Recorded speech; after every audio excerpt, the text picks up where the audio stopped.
So the Mitsubishi A6M Zero is called very often, but the code name for NATO was the Zeke.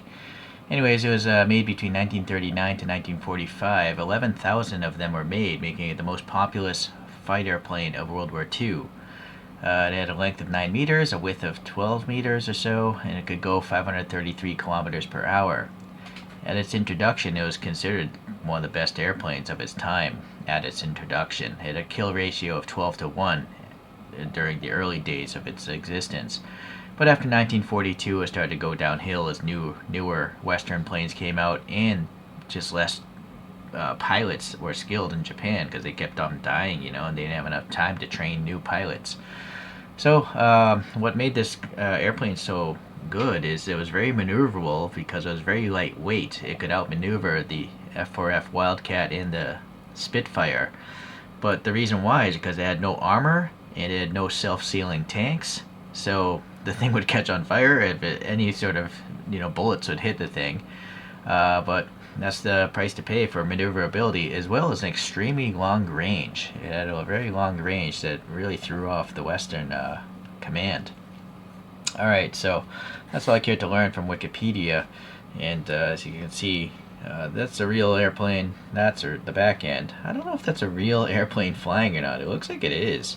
And then there's the cockpit. Even something this old and basic, that's a crazy amount of instrumentation. And that's, man, that's gotta be hard to fly, especially when someone's trying to kill you, right? Shooting at you, dogfights and all the like. Alright, so let's just see if there's anything important in the instructions.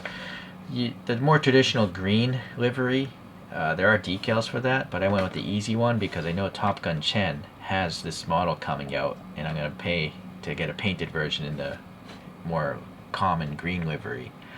But it has more decals, and I was just lazy. So anyways, putting it together is pretty easy. I mean, look at these instructions. There aren't many parts.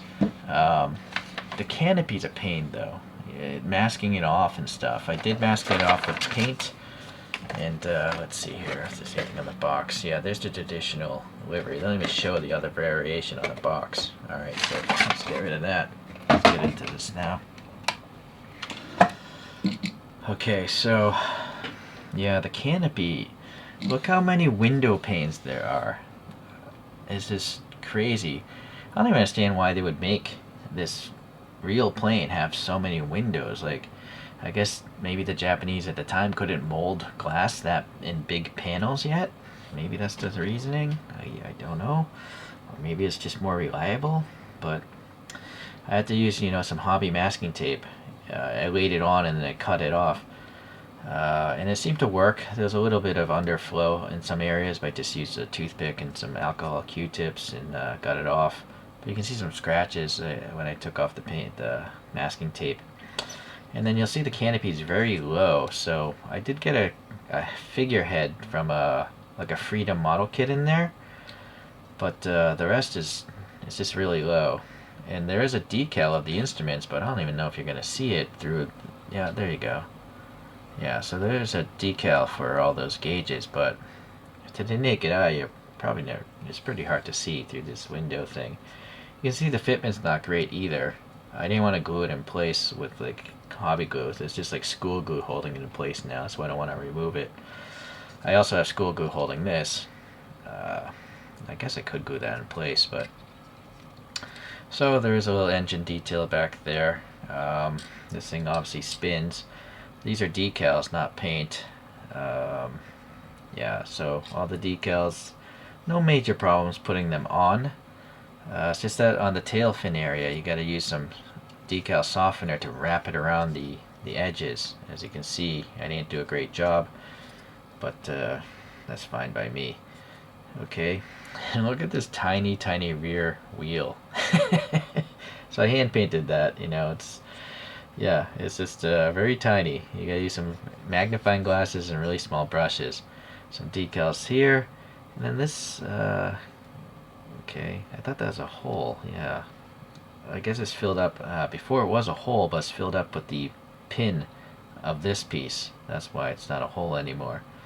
But this tire is molded on. This little cover in that tire are the same piece of plastic.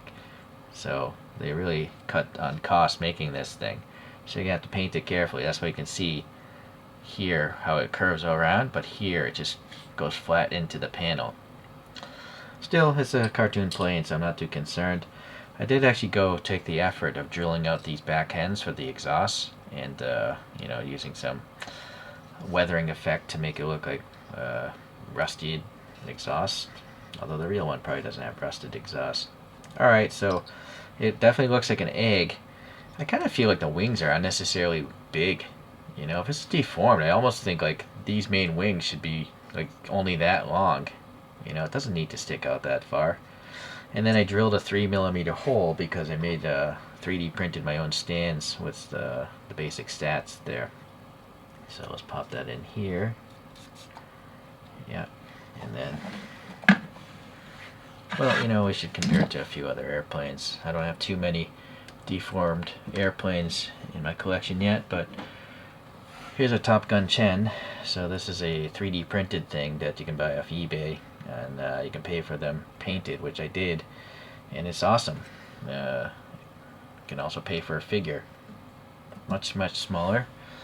And then a different brand is by Tiger Model. They make realistic model kits, but they also have a line of deformed stuff, tanks and airplanes. And I really like this because the windows are easier to paint because the ridges are so high. This Hasegawa stuff, these ridges are almost non-existent, so they're very low. It's very difficult to trim the masking tape, or to try to hand paint this would be a little difficult as well, because it's almost more of a smooth surface than something with recesses. So be mindful of that.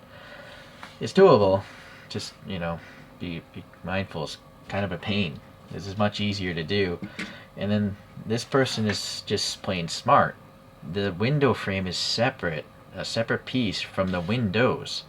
So you can't have messed up paint because you just paint the frame as a color and the windows are just clear and they pop in through the backside. I don't know why all model kit companies don't do this. Just have two pieces, or at minimum just have grooves, and you could fill in the grooves with paint and then clean up the excess.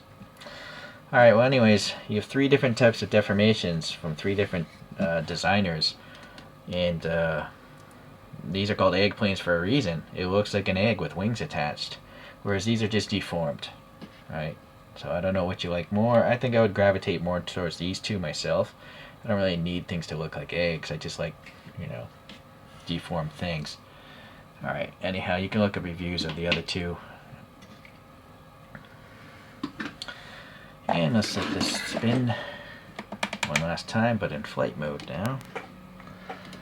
There are no parts to cover up those, you know, to make it look like it's flying. To have the landing gear retracted, it's just not possible.